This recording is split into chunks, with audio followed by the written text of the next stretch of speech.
Hey friends, how's it going? I'm Chase. This show is called The Daily Creative. This is where I answer your questions on your journey of becoming a professional or aspiring creative. Like, I'm not really judging. I just want to add value to you. If you have questions, dial 1-802-962-4357.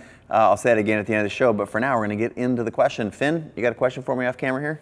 Hey Chase, this is Nick Justice. Mike Johnson. And my question that I'm dealing with now is this, I had run a meetup community. Okay. And we get together every month and hold monthly meetings. But it's gaining this awesome momentum, which is great. And it's like moving forward and also maintaining a personal brand and running also like this community brand. I like the question. I like that you're a community organizer. I think that it just underpins that we're all creative and that you look at that as creative. I think that's a really important takeaway. So you created this dichotomy between your personal brand and then some other brand. So is your goal with this other brand, maybe it's this the community organizer brand, is your goal to build up an events company and sell it? Is your goal to like, do you not want, is that how you make money and you don't want to be seen as the person who makes money throwing events? Or is it something you're proud of and excited about, and is your goal to become the most well-known producer in your area? So you have to ask these questions of yourself and have a really crisp answer. Otherwise, none of this advice that I'm going to give is going to make sense. I think you can probably deduce that. I think in creating a personal brand, you are suggesting that you do all of these things and you do them well. That's to me what a personal brand is. I'll just use my example. I'm a photographer, a director. That's my lifelong, it's basically the only career I've ever had until I had mastered that and I started adding these other pieces in.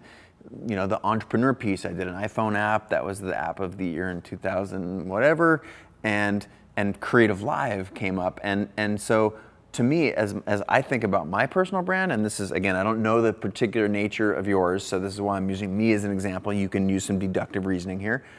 That, to me, I try and put all that under the umbrella. And it is, you were told, I'm sure by somebody in your past, that you can only be one thing. And you're the watchmaker, you're the designer.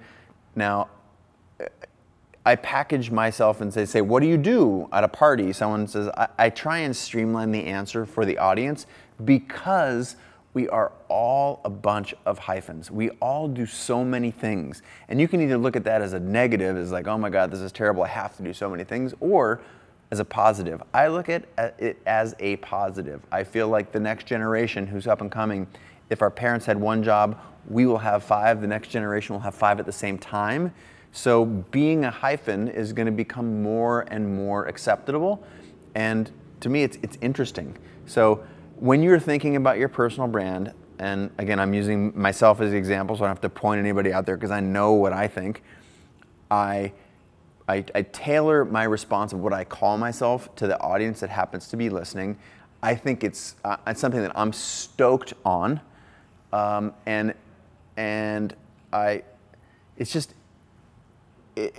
do you want to be known? That's the sort of the package that you're creating for your personal brand. Do not let that be like just a bunch of stuff. You need to be intentional. Like, what do you want people to walk away with when they meet you?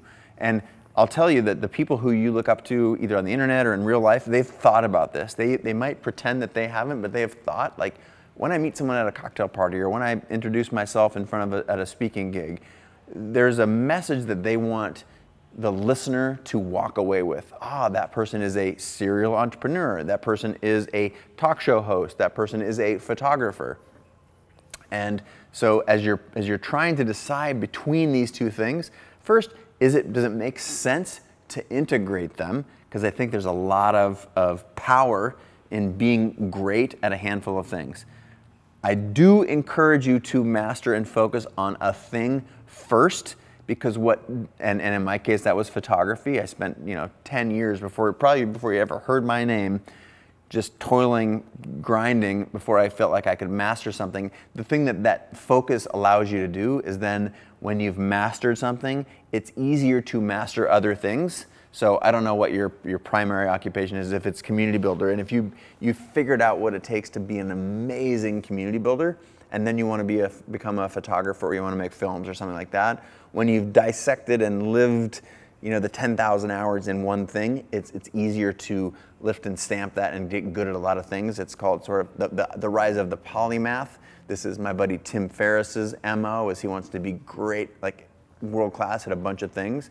This is how he achieved that.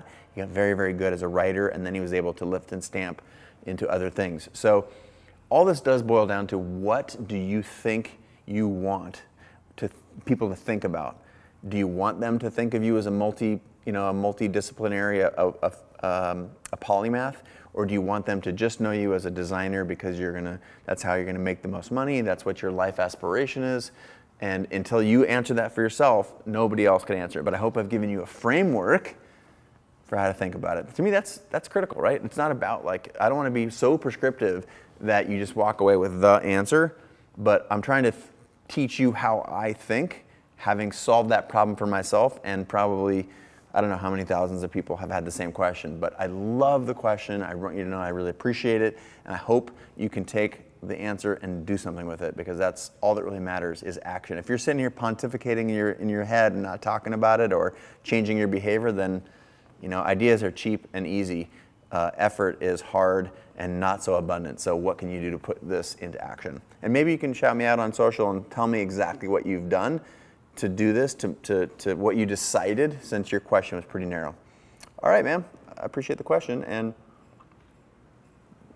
is that it for the episode? Is that one question? Should we lock that down? What do you think? Yeah? Yeah. All right, that's it.